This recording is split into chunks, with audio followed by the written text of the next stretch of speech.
नमस्कार मित्रांनो, आपल्या सर्वांचे स्वागत आहे। आज आपण एका अशा राशीबद्दल बोलणार आहोत जिने गेल्या काही वर्षात सुखापेक्षा दुःख जास्त पाहिले, हक्कांच्या माणसांकडून मिळालेला दगा सहन केला आणि अपार कष्ट करूनही नेहमी नशिबाशी दोन हात केले। होय, आपण बोलत आहोत कुंभ राशीबद्दल। रात्रीच्या गर्भात असते उद्याचा उष्काल, हे वाक्य कुंभ राशींच्या लोकांच्या आयुष्याला 2026 मध्ये तंतोतंत लागू पडणार आहे। जर तुमची रास कुंभ असेल तर गेल्या 3 ते 4 वर्षात तुम्ही जे सहन केले आहे, ज्या मानसिक, आर्थिक आणि कौटुंबिक विवंचनेतून तुम्ही गेला आहात, त्यांची कल्पना फक्त तुम्हालाच आहे। रोज सकाळी उठून चेहऱ्यावर एक खोटे हसू आणून जगासमोर वावरताना आतून होणारी घालमेल फक्त महादेवाला ठाऊक आहे। पण मित्रांनो, आता वेळ बदलत आहे। 2026 हे वर्ष तुमच्या आयुष्यात एक नवा सूर्योदय घेऊन येत आहे। शनीची 7.5 आता तिच्या अंतिम टप्प्यात पोहोचली आहे आणि ज्योतिषशास्त्रात असे मानले जाते की शनी महाराज जेव्हा शेवटच्या चरणात असतात तेव्हा ते जात असताना जुन्या सर्व कष्टांचे चीज करतात, सोन्यासारखे नशीब चमकवून जातात। चला तर मग जाणून घेऊया 2026 हे वर्ष तुमच्यासाठी नक्की कसे असणार आहे, कोणत्या मोठ्या घडामोडी घडणार आहेत आणि तुम्हाला काळ काय फळ देणार। चला तर मग जाणून घेऊया।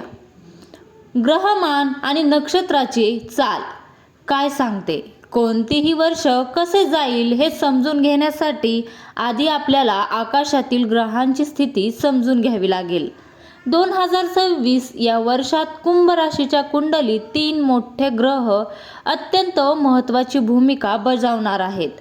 शनीचे भ्रमण, शनी देव संपूर्ण वर्षभर तुमच्या राशीतून दुसऱ्या भावात म्हणजेच मीन राशीत धनस्थानी गोचर करतील। हा 7.5चा तिसरा आणि अंतिम टप्पा आहे।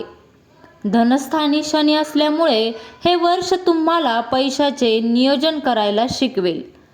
गुरुची अमृतदृष्टी, वर्षाच्या सुरुवातीला देवगुरु बृहस्पती तुमच्या 5व्या भावात म्हणजेच मिथुन राशीत असतील, जे उत्तम बुद्धिमत्ता आणि प्रगती दर्शवते। जून 2026 रोजी गुरु तुमच्या 6व्या भागात म्हणजेच कर्क राशीत प्रवेश करतील, जिथे ते उच्च राशीत असतील। यामुळे तुमचे शत्रू पराभूत होतील आणि जुन्या कर्जातून तुमची सुटका होईल। त्यानंतर 21 ऑक्टोबर 2026 रोजी गुरु 7व्या भावात म्हणजेच सिंह राशीत प्रवेश करतील, जे तुमच्या वैवाहिक आणि भागीदारीच्या जीवनात प्रचंड यश घेऊन येईल। राहू आणि केतूची चाल, नोव्हेंबर महिन्यापर्यंत राहू तुमच्या 1ल्या भावात आणि केतू 7व्या भावात राहील। यामुळे मनात काही वैचारिक गोंधळ उडू शकतात, परंतु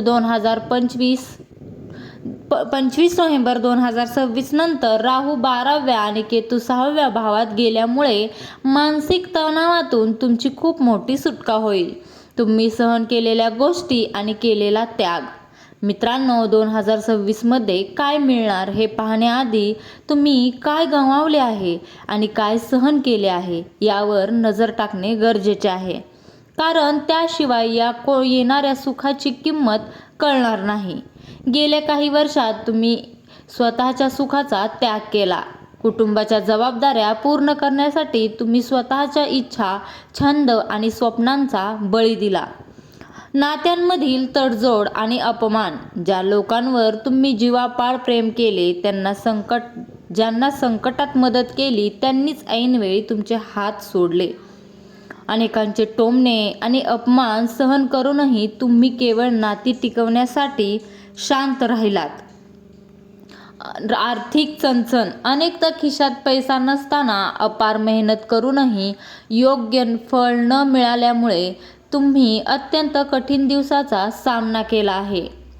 नवीन वर्षातील मोठे बदल आणि घडामोडी। आता प्रश्न येतो की 2026 मध्ये काय बदल होणार, तर यावर्षी तुमच्या आयुष्यात खालील प्रमुख घडामोडी घडतील। नोकरी आणि करिअरमध्ये मोठे यश. जानेवारी ते 2 जूनपर्यंतचा काळ नोकरीत मोठे यश देणारा आहे.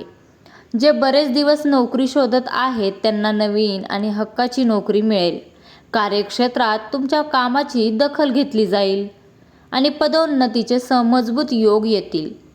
आर्थिक सुबत्ता आणि अडकलेला पैसा. या वर्षात पैशाची आवक वाढेल. तुमचे अडकलेले पैसे परत मिळतील. मालमत्ता, घर किंवा गाडी खरेदी करण्याचे तुमचे स्वप्न या वर्षात पूर्ण होऊ शकते. जुनी कर्जे फेडण्यात तुम्ही यशस्वी व्हाल. व्यवसायाचा विस्तार. जर तुम्ही स्वतःचा व्यवसाय करत असाल तर वर्षाच्या उत्तरार्धात, विशेषतः ऑक्टोबर नंतर, तुम्हाला भागीदारीतून किंवा नवीन करारातून मोठा नफा मिळेल. बाजारपेठेत तुमचे नाव आणि प्रतिष्ठा वाढेल. कौटुंबिक आणि प्रेम जीवनात शांतता. कुटुंबात जे जुने वाद सुरू होते ते आता संपतील. अविवाहित लोकांसाठी ऑक्टोबर नंतर विवाहाचे उत्तम योग जुळून येतील. घरात एखादे शुभ कार्य किंवा धार्मिक कार्य पार पडेल. आरोग्य आणि घ्यायची काळजी. पण मित्रांनो, नाण्याची जशी दुसरी बाजू असते तसेच यावर्षी तुम्हाला काही गोष्टींची काळजी घेणे देखील गरजेचे आहे. 7.5चा शेवटचा टप्पा असल्यामुळे शारीरिक थकवा आणि मानसिक अस्वस्थता जाणवू शकतो. विशेषतः 27 जुलै ते 11 डिसेंबर या शनीच्या वक्री काळात आरोग्याकडे अजिबात दुर्लक्ष करू नका. पोटाचे विकार किंवा सांधेदुखीचा त्रास होऊ शकतो. त्यामुळे नियमित व्यायाम आणि संतुलित आहार ठेवा. कोणावरही आंधळा विश्वास ठेवून पुढे मोठे आर्थिक व्यवहार करणे टाळा. वर्ष 2026 शुभ की अशुभ यासाठी काय अचूक उपाय केले पाहिजेत? थोडक्यात सांगायचे तर 2026 हे वर्ष कुंभ राशीसाठी 70% शुभ आणि 30% आव्हानात्मक, म्हणजेच एकंदरीत अत्यंत प्रगतिकारक आणि भाग्यकारक ठरेल. या वर्षाला अधिक सुकर बनवण्यासाठी आणि शनी महाराजांची कृपा मिळवण्यासाठी खालील अचूक उपाय नक्की करा. पहिला उपाय आहे, दररोज किंवा दर शनिवारी हनुमान चालीसा किंवा बजरंग बाण यांचे पठण करा. दुसरा उपाय आहे, शनिवारी संध्याकाळी पिंपळाच्या झाडाजवळ मोहरीच्या तेलाचा दिवा लावा आणि ओम शनेश्वराय नमः या मंत्राचा जप करा. तिसरा उपाय आहे, गरजू व्यक्तींना किंवा दिव्यांग लोकांना अन्न किंवा काळे कपडे दान करा. चौथा उपाय आहे, रोज सकाळी पक्ष्यांना धान्य आणि काळ्या कुत्राला भाकरी किंवा बिस्किट खाऊ घाला. शेवटी कुंभ राशीच्या लोकांसाठी मी इतकंच म्हणेल, तुम्ही शोषिक आहात, बुद्धिमान आहात आणि तुमच्याकडे अथांग संयम आहे. भूतकाळात जे झाले ते विसरून जा. 2026 हे वर्ष तुमची खरी किंमत जगाला दाखवून देण्यासाठी मोठी संधी घेऊन आले आहे. शनी महाराज तुम्हाला त्रास देत नसून ते तुम्हाला सोन्यासारखे तावून सुलाखून शुद्ध करत आहेत. आत्मविश्वासाने पुढे पाऊल टाका. यश तुमचेच असेल. महादेवाची कृपा तुमच्यावर सदैव राहो हीच प्रार्थना. मित्रांनो, तुम्हाला आजचा हा व्हिडिओ कसा वाटला? तुमच्या आयुष्यातील परिस्थितीशी या गोष्टी जुळून आहेत का? हे आम्हाला खाली कमेंट करून नक्की सांगा. तुमचा एक गोड कमेंट आणि अनुभव आमच्यासाठी खूप महत्त्वाचा आहे. जर व्हिडिओ आवडला तर लाईक करा आणि चॅनलला सबस्क्राईब करा आणि तुमच्या कुंभ राशीच्या मित्रपरिवारांसोबत हा व्हिडिओ नक्की शेअर करा. पुन्हा भेटूया अशाच एका नवीन माहितीसह. तोपर्यंत काळजी घ्या. धन्यवाद. श्री स्वामी समर्थ. जय जय स्वामी समर्थ.